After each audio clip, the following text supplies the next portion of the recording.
자, 안녕하십니까. 하이퍼립입니다. 자, 2024학년도 정시 컨설팅. 이번 시간에는 동국대학교에 대해서 자세히 한번 설명을 좀 드리도록 하겠습니다. 말씀을 드렸던 것처럼 이런 대학에 대한 설명을 지금 하나씩 드리는 거. 만약에 지금 영상을 시청하시는 분들은 나는 동국대를 내가 갈 수 있을까?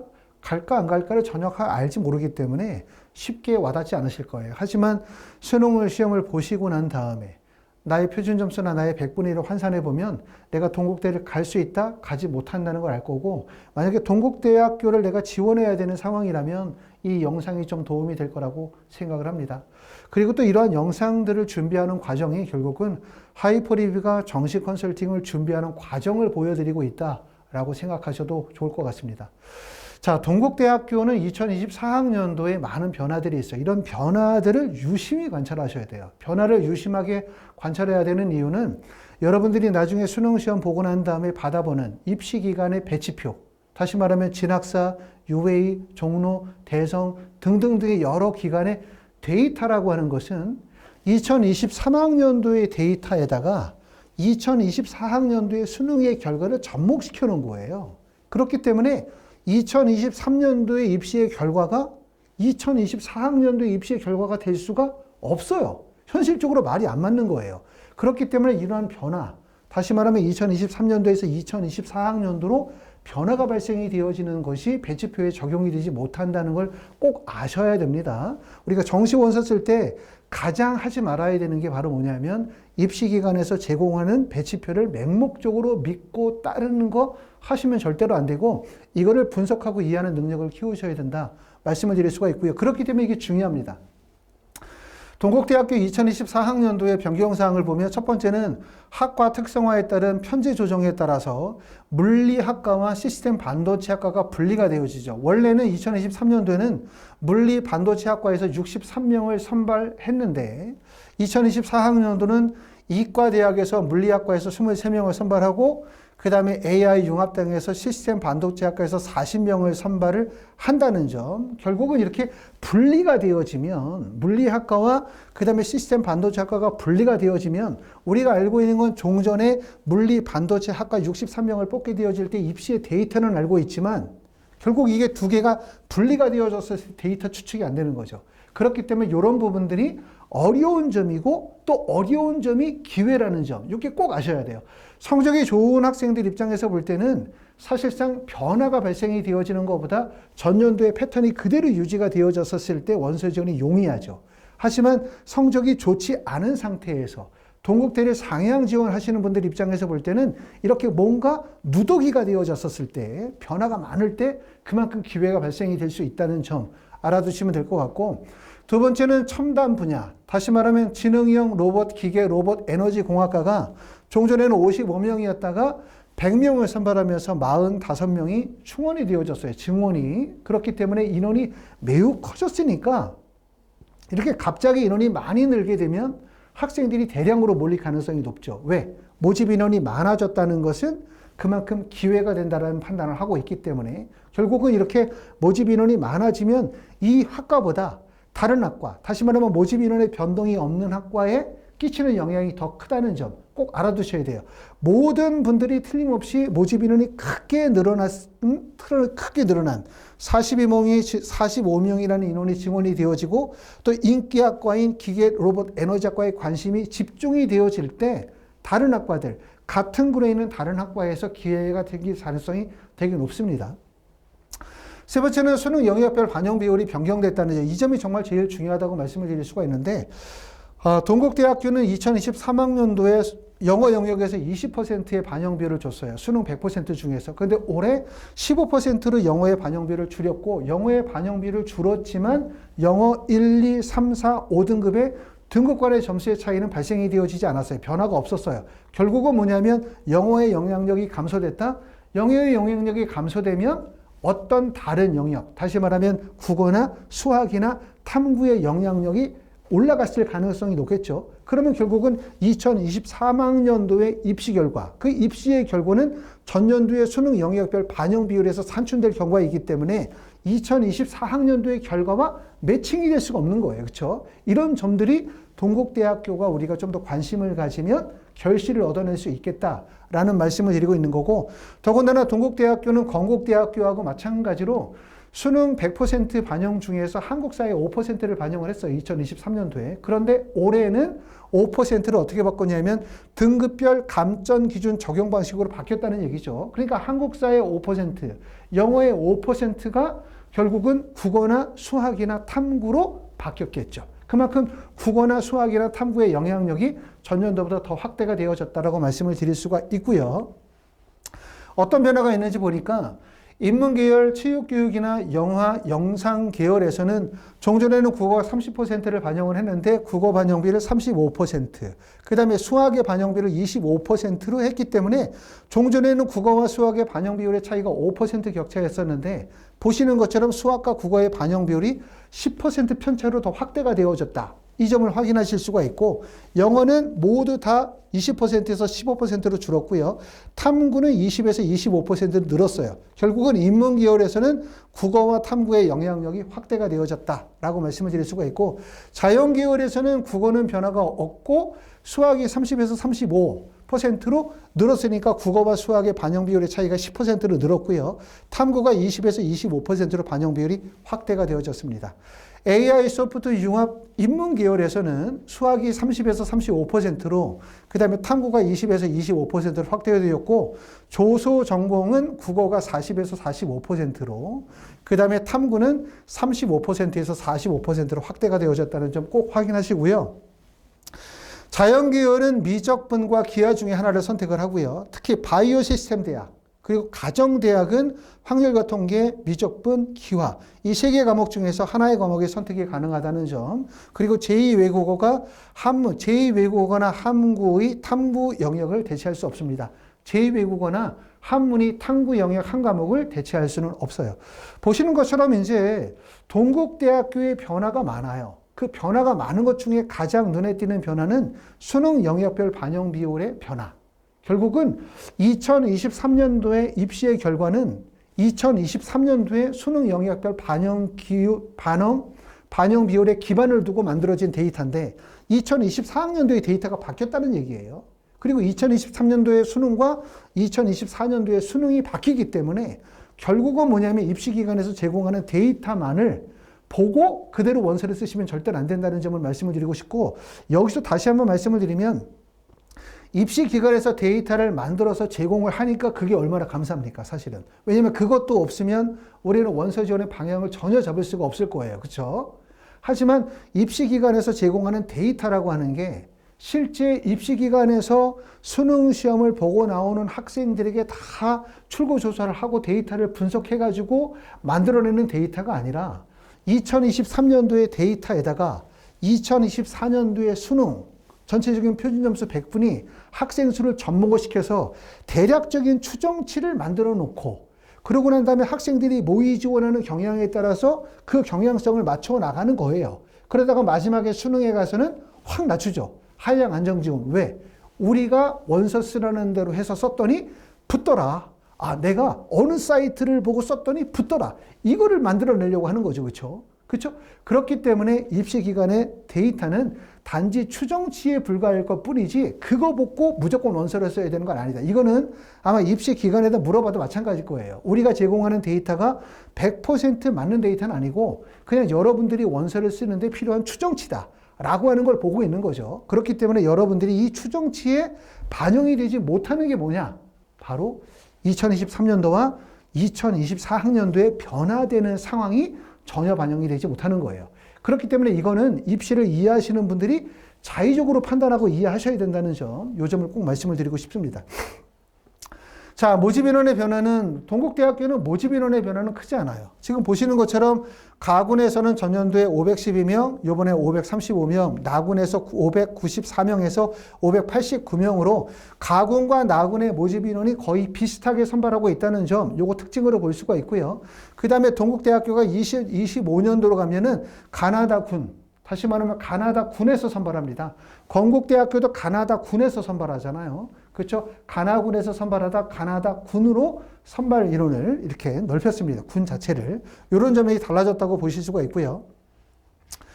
자, 전형의 방법을 보면 동국대학교는 학생부 교과 성적은 반영이 되어지진 않아요. 보시는 것처럼 수능 100% 전형으로 학생을 선발하게 되고, 가군에서는 체육교육에서는 수능 60%에 실기 40, 나군에서는 조소전공에서는 수능 60%에 실기 40%를 반영하고, 영어와 한국사, 특히 영어는 2023년도와 2024년도에 등급별 환산 점수는 동일해요. 단지 달라지는 점은 전년도에는 영어가 20%, 올해는 영어가 15%로 반영 비율이 줄었다. 그렇기 때문에 동국대학교는 다시 말하면 영어보다 국어, 수학, 탐구의 영향력이 예전보다 더 많이 확대가 되어졌다는 점을 꼭 알아두실 필요가 있고, 한국사는 올해부터 등급별 감점표로 바뀌었죠. 보시는 것처럼 1등급, 2등급, 3등급, 4등급까지는 감점이 없고요. 그 다음에 5등급에서 마이너스 2점의 감점을 보여주고 있습니다. 영어도 지금 보시면 200점 만점일 때 1등급이 200점, 2등급이 199점, 3등급이 197점이니까 1, 2, 3등급까지는 점수 차이가 별로 없어요. 그렇죠? 1, 2, 3등급까지는 동국대학교 합격하는데 큰 문제 없다. 이렇게 말씀을 드릴 수가 있고, 대신 4등급으로 가면서는 3등급과 4등급의 점수 차이가 몇 점으로 벌어지냐면 보시는 것처럼 7점으로 확대가 되어지죠. 그렇기 때문에 아마 4등급 정도를 맞으면 동국대학교에 합격하기는 매우 어렵다고 보셔야 되고, 물론 4등급이라 하더라도 국어나 수학이나 탐구 영역을 만약에 잘 봤다면 상대적으로 붙으실 수도 있지만, 일반적인 경우에는 1등급에서 3등급 정도까지가 동국대학교 합격권이라고 보실 수가 있을 것 같습니다. 자, 수시 2월 인원을 보면 동국대학교뿐만 다른 대학들도 다 마찬가지예요. 그렇죠? 말씀을 드렸던 것처럼 정시 모집 인원이 확대가 되어지면서 대신 조건이 그거죠. 정시 늘려줄 테니까 수시에서 선발한 인원도 수시에 대부분 뽑아라. 그리고 수시에서 2월 하는 가장 큰 이유들 중에 하나가 수능 최저 조건이 충족하지 못하기 때문에 수능 최저 조건도 많이 낮춰졌죠. 그렇기 때문에 수시에서 대부분 모집 인원을 선발합니다. 보시는 것처럼 동국대학교가 2019년도에는 71명이었어요. 71명, 49명, 66명이었다가 2022년도에는 2월 인원이 25명, 2023년도는 수시원이 20명, 이기 때문에 수시 2월 인원이 정시에 미치는 영향을 이제는 없다. 이렇게 보셔도 될 것 같습니다. 자, 교차 지원 한번 보도록 하겠습니다. 사실은 그 동국대학교는 교차 지원이 많이 몰리기는 어렵죠. 건국대학교하고 또 상황이 좀 다르거든요. 왜냐하면 동국대학교는 아까도 말씀을 드렸던 것처럼 모집 단위 자체가 인문계열이 인문계열과 사회계열 또는 인문계열과 사회경영계열로 분리가 되어져 있는 게 아니라 인문계열 통합이란 말이에요. 인문계열 체육이나 영어계열이 한 단위로 보고 있고, 전년도에도 보시면 국어가 30%, 수학이 25%를 반영하고 있기 때문에 수학의 반영 비율이 국어보다 낮죠. 그러니까 자연계 학생들이 교차 지원을 하기가 어렵단 말이에요. 자연계 학생들이 교차 지원을 하려면 조건이 뭐가 갖춰야 되냐면 수학과 탐구 두 개를 잘 봐야 자연계의 원서를 썼을 때 강점이 생기는데, 수학 시험은 그런 대로 봤는데 만약에 탐구 시험을 못 봤다. 탐구를 못 봤다. 그러면 결국은 교차 지원 문과로 원서를 써야 되는 상황이 벌어져요.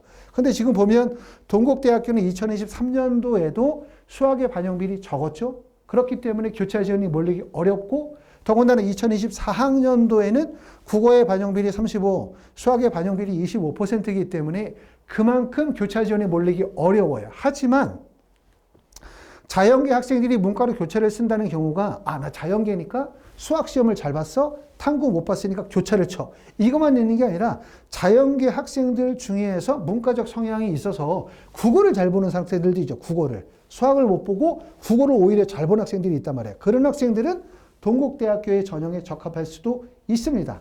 하지만 어찌됐든 동국대학교가 교차 지원이 많이 몰리는 학교는 아니에요.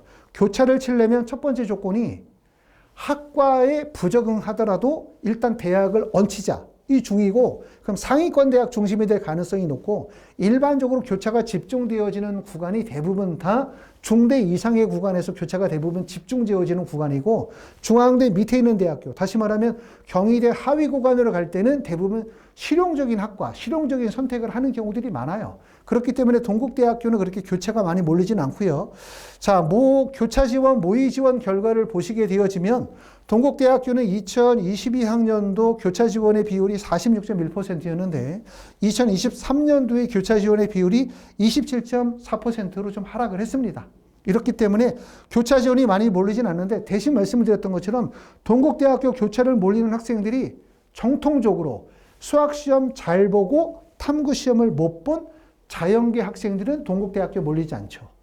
자연계임에도 불구하고 수학은 못 봤지만 국어를 상대적으로 잘 본 학생들이 있어요. 이런 학생들이 동국대학교 문과 쪽의 교차에 적합하다. 이렇게 보실 수가 있을 것 같습니다. 자, 정시 지원의 패턴 구조를 보면 대학에서 특히 가장 어려운 대학이 어디냐? 가장 어려운 대학. 합격하기가 가장 어려운 대학이 어디냐? 뭐 가장 어려운 대학은 가장 높은 대학이겠지?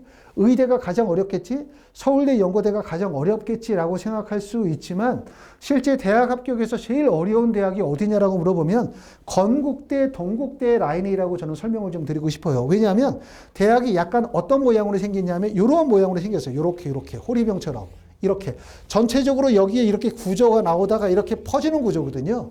보시는 것처럼 요 사이에 껴있는 학교, 여길 통과해야 되는데 요 지점에 있는 대학이 바로 건국대와 동국대예요. 두 개 대학. 건국대학교, 동국대학교고 건국대학교, 동국대학교를 통과해서 표준 점수 100분위 기준으로 했었을 때 약 88%나 90% 내에 진입을 하면 100분위 90% 내에서는 보시는 것처럼 서울시립대, 그 다음에 한국외대, 경희대학교, 중앙대학교, 서강대학교, 성균관대 등 상위권 대학들이 대부분 100분위 90%권에 있단 말이에요. 근데 요권, 다시 말하면 100분위 87%, 86%를 통과하는 지점에 있는 대학이 바로 동국대학교하고 건국대학교 두 개 대학밖에 없어요. 그렇기 때문에 동국대학교는 아래에서 위로 몰려드는 수요는 상당히 강하고 그리고 실제 동국대학교에 합격할 수 있는 학생들이 선택할 수 있는 범위는 매우 좁아요. 매우 좁아요. 지원 자체의 폭이. 어떻게 좁냐 하면 보시는 것처럼 동국대학교를 만약에 문과 학생이나 이과의 학생들이 만약에 원서 지원을 한다. 가정을 합시다. 동국대학교를 만약에 문과 학생이 원서를 쓰게 되어지면 가군의 동국대학교에 원서를 쓰는 학생들이 선택할 수 있는 범위는 동국대학교는 무조건 어디밖에 못 쳐다보냐면 건국대밖에 못 쳐다봐요. 건국대밖에. 그러니까 동국대학교의 학생들이 원서를 쓸 수 있는 지점은 첫 번째 동국대학교에서 건국대의 원서를 쓰는 지점이 거의 유일한 지점이라고 볼 수 있고 동국대학교에서 한국외대의 원서를 쓰기도 어렵죠. 왜? 나군에 있는 한국대는 가군에 있는 한국대에 비해서 상위 학과들이 집중이 되어져 있어요. 대부분. 그러니까 점수가 미달이 되죠. 그렇기 때문에 동국대학교의 가군에 쓰는 학생들은 대부분 건국대학교밖에 원서를 못 쓸 거고 그럼 이런 학생들이 다군에 원서를 쓰면은 홍대를 원서를 써야 돼요. 그러니까 원서 지원이 매우 불리하죠. 왜? 홍익대학교는 다군에 있으니까 많은 학생들이 몰리고 경쟁률이 기본적으로 10대 1은 넘기 때문에 합격 예측이 불가능하고 그리고 동국대학교에서 건국대로 원서를 쓰긴 쓰지만 그렇게 만족스럽지 않죠. 왜냐하면 대학을 최소한 2단계 정도 건너뛰면서 상향 지원이 이루어져야 되는데 동국대학교 가군의 원서를 쓰시는 분들은 상향이라는 지점이 한 단계 코앞에 위치, 건국대밖에 원서를 못 쓰는 거예요. 그렇기 때문에 이 지점에 원서를 쓰시는 분들은 대부분 이거 생각하죠. 안정 지원하면서 뭔가 상향 지원을 해야 되겠다는 의지가 상당히 강하단 말이에요. 무조건적으로. 그렇죠? 아까도 말씀드렸던 것처럼 일반적인 컨설팅이 학생의 성적대보다 낮은 구간에 안정 지원을 목적으로 삼는데 이건 우리가 데이터로 돌리면 돼요. 하지만 자기 성적대보다 좀 더 높은 구간의 상향 추합을 놀리는, 추합을 희망하는 것은 추가 합격에 대한 기본적인 로직이 있어야 돼. 이해. 다시 말하면 합격에 대한 사례와 합격의 공식을 가지고 있어야 된다. 그게 이제 하이포립에서 진행하는 정식 컨설팅이다. 이렇게 설명을 드리고 있는 거고요. 자, 자연계 학생들이 원서를 쓰게 되어지면 자연계 동국대학교 원서를 쓴 학생들이 첫 번째는 건국대학교로 원서를 쓸 수 있고 자연계는 폭이 더 넓죠. 건국대학교 외에 시립대학교를 나군에서 원서를 쓸 수 있어요. 그러니까 자연계 학생들은 동국대 가군에 쓰면 나군에서 건국대와 시립대, 다군으로 가면 홍익대학교고 그 다음에 인문계 학생들은 가군의 동국대학교를 원서를 쓰면 바라볼 수 있는 지점이 사실상 건국대 정도밖에 바라볼 수 있는 지점이 없다. 이렇게 말씀을 드릴 수가 있고 나군의 원서를 쓰는 경우들, 나군의 원서를 쓰는 학생들이 가군보다 나군의 동국대가 조금 더 경쟁력이 있어요. 인문계 학생들 같은 경우는 동국대학교를 나군에 쓰게 되면 가군의 건국대를 쓸 거예요. 그리고 두 번째는 한국외대의 하위 구간의 원서를 쓰겠죠. 가군의 한국대학교가 강약 중에 약이거든요. 항상 이렇게 분할 모집을 하는 대학들은 항상 구조를 잘 이해하셔야 돼요. 우리가 일반적으로 제가 지금 말씀드린 얘기를 잘 이해할지 모르겠지만 여러분들이 나중에 수능 시험 보시고 난 다음에 데이터를 분석하면 대부분 다 한 지점을 봐요. 지점을. 무슨 말이냐면 내 성적표에서 갈 수 있는 대학의 한 지점, 합격 가능성, 또 추합 가능성 이런 부분들 한 지점에 대한 부분만 중점적으로 파는데 결국은 추가 합격. 다시 말하면 내 성적대보다 높은 대학을 합격하기 위한 전략을 짜기 위해서는 뭘 아셔야 되냐면 가나다군의 이동을 아셔야 돼요. 어떤 군은 어떻게 변화가 이동이 되고 발생이 되어지는 알아야 되거든요. 다시 말하면 동국대학교를 나군에 쓴 학생들이 가군으로 이동하면 가군의 어떤 학과에 합격을 하고 이 학생들이 다군으로 이러면 다군은 어떤 학과를 합격을 하고 합격을 했었을 때 어떻게 군이동이 발생이 될 수 있을지를 이해해야 되는데 대부분 데이터 중심의 통계 중심의 데이터를 하다 보면 많은 분들이 수능 시험 보시고 난 다음에 컴퓨터만 계속 쳐다보면 상상력이 없어져요. 상상력이. 생각이 없어지고 오로지 데이터, 숫자만 맹목적으로 따라다니게 되거든요. 그러면 결국은 뭐냐면 한 지점에 대한 이해만 집중적으로 파는데 결국은 이 전체적인 가나다군의 이동 과정에 대한 부분을 전혀 이해 못한다는 거예요. 그러다 보면 결국은 뭐냐면 숫자의 노예가 된다. 그렇기 때문에 수능 시험 보시고 난 다음에 너무 데이터에만 함몰하시면 절대로 안 된다는 얘기를 꼭 말씀을 드리고 싶고 이렇게 전체적인 구조를 이해하면서 상상하는 능력들을 반드시 갖추어야 된다.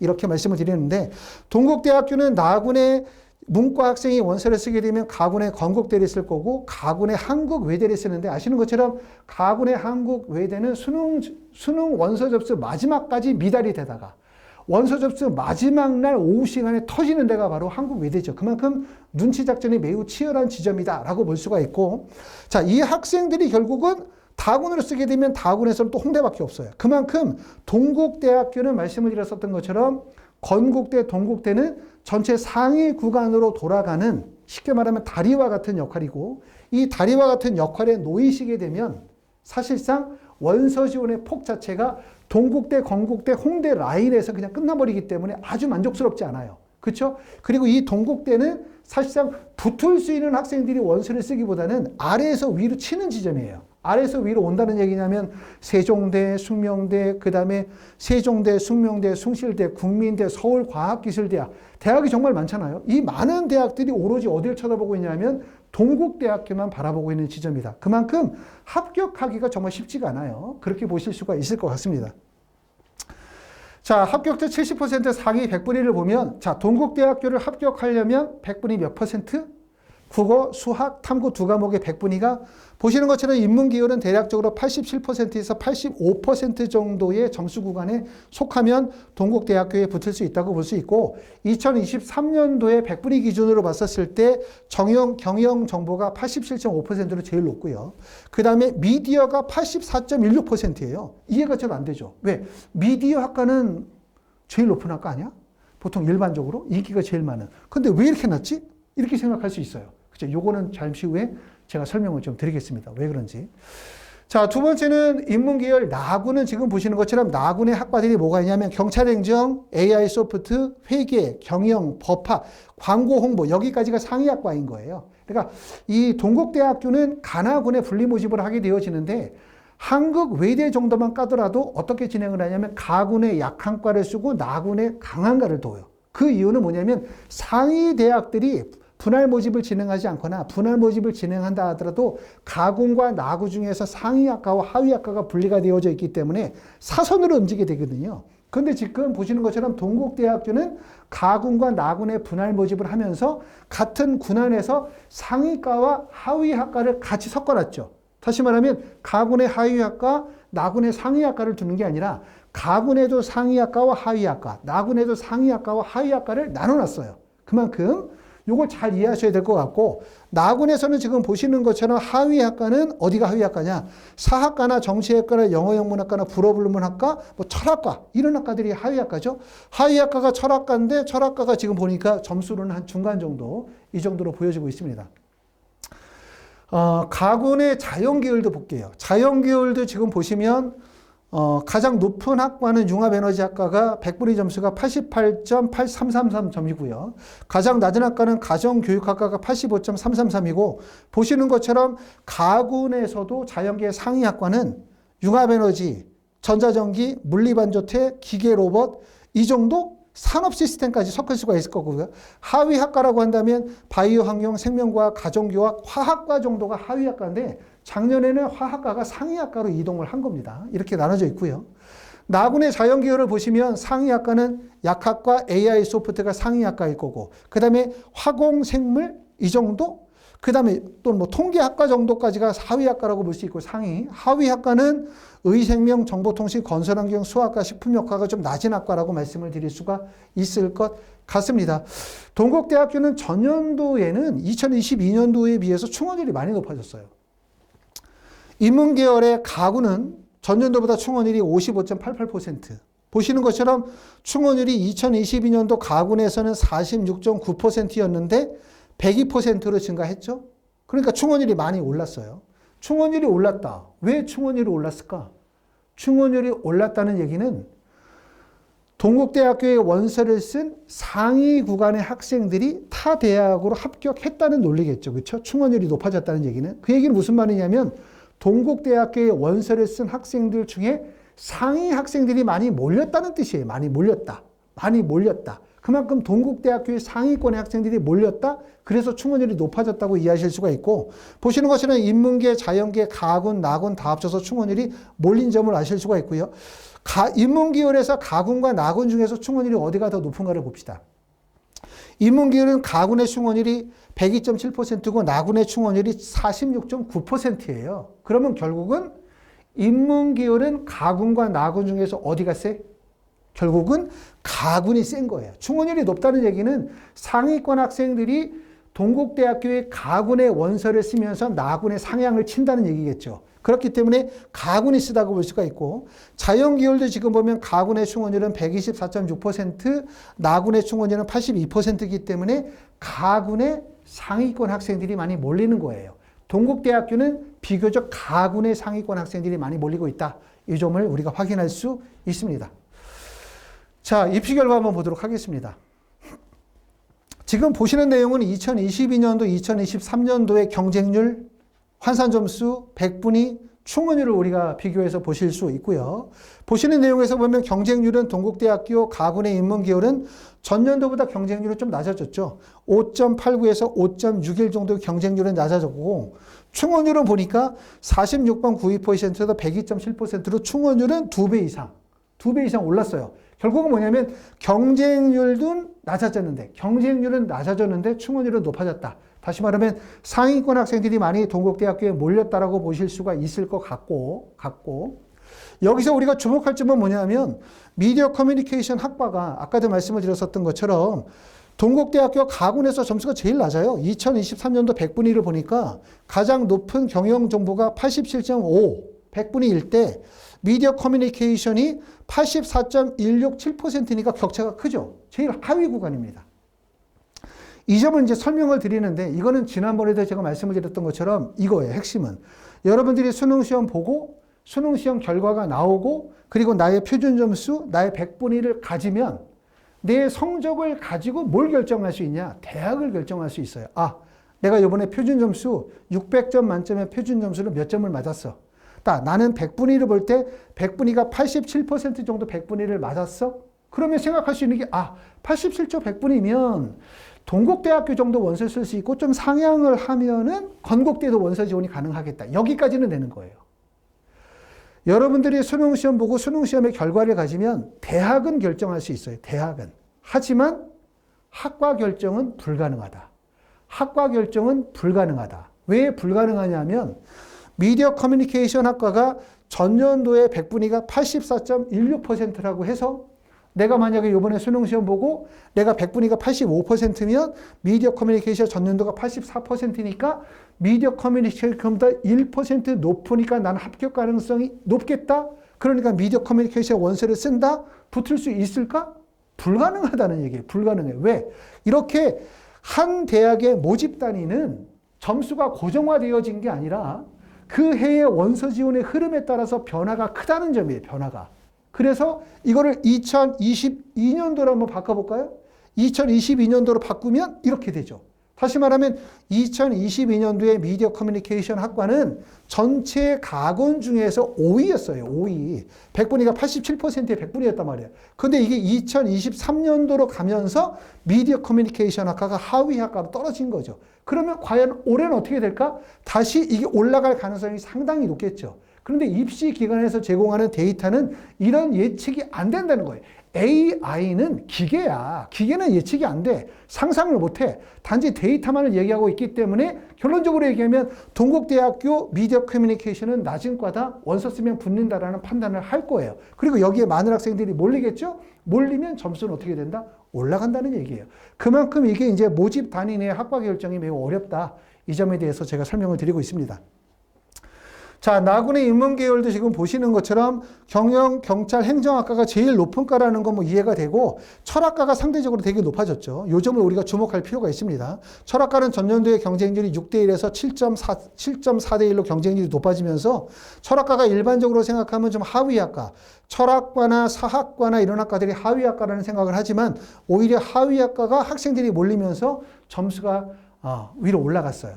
이런 변동. 그 다음에 가군의 자연과학 계열에서도 지금 보시면 화학과에 좀 주목할 필요가 있겠죠. 화학과 같은 경우는 일반적으로 볼 때 화학이나 뭐 생명과학이나 바이오 환경, 건축은 좀 낮은 학과라는 인식을 할 수 있는데 보시는 것처럼 화학과가 2023년도를 기준으로 했었을 때 100분위가 88.667%이기 때문에 상위 구간으로 접근했다는 점, 이 점을 우리가 이해할 수 있고요. 그 다음에 나군의 자연계열에서는 지금 보시면 뭐 대부분 순위들이 좀 나왔죠. 근데 수학과가 상대적으로 좀 낮은 학과로 입결이 낮아졌다는 점, 이런 점을 볼 수가 있습니다. 자, 이번 시간에 이제 동국대학교에 대해서 설명을 드렸고요. 수능이 끝나고 나면 저희가 11월 17일서부터 지난번에 1차 정식 컨설팅 예약 접수를 받고 마감하고 남은 약관명에 대해서 11월 17일서부터 원서 접수를 받습니다. 정식 컨설팅을. 근데 그때 좀 이렇게 자세하게 친절하게 설명을 해드리면 좋은데 너무 좀 바쁜 시기다 보니까 깊이 설명을 못 드려요. 그래서 제가 잠시 후에 영상으로 올려드린 하이프 리뷰 정식 컨설팅 프로세스 어떻게 진행하고 어떻게 예약하시는지에 대한 영상을 꼭 시청하시고 그러고 난 다음에 전화 주시면 고맙겠다는 말씀을 드리고 싶습니다. 감사합니다.